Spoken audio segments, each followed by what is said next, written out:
Ralph Lauren is a fashion icon and one of the richest men in the US with a fortune of $6.3 billion.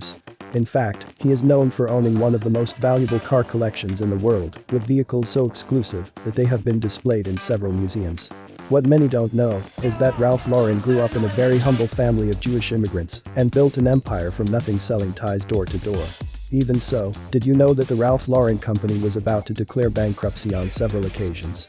In today's video we will see how he has managed to survive and attract new generations to amass a great fortune with his clothing brand.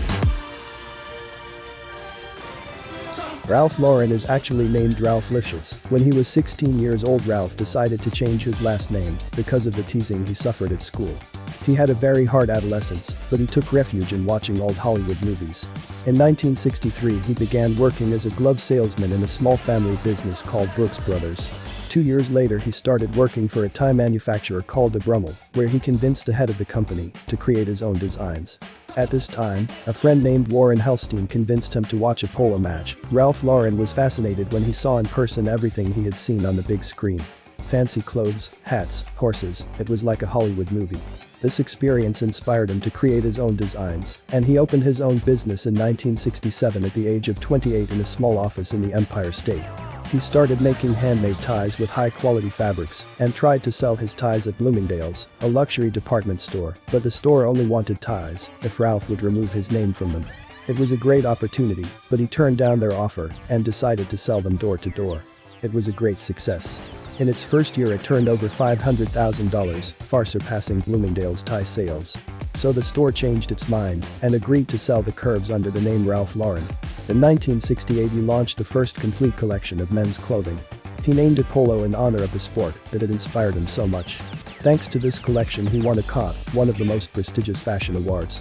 Shortly afterwards, he launched the first women's garments with a polo player embroidered on the sleeves of the shirt, which would eventually become the brand's logo.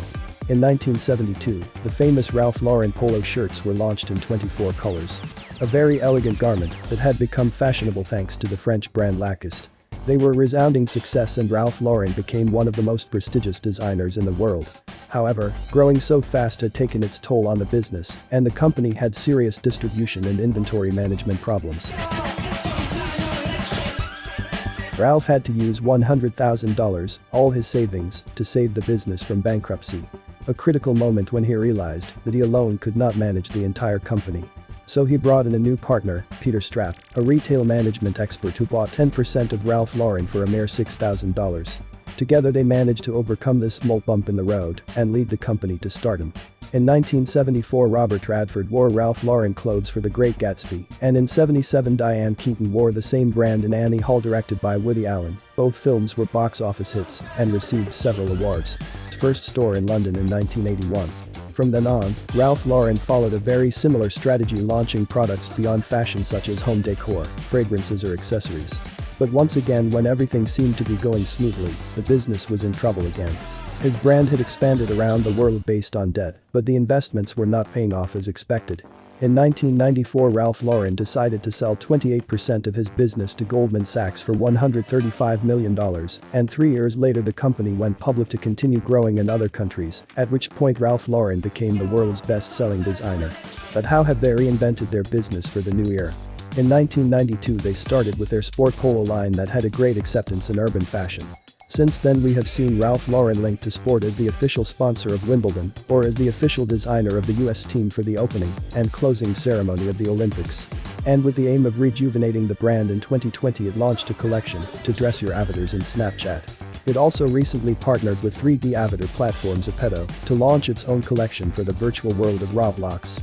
And the proof that its strategy is working is that its turnover has remained stable, reaching $7,600 million in 2015, the same year in which Ralph Lauren decided to leave the direction of his company, although he remains as president.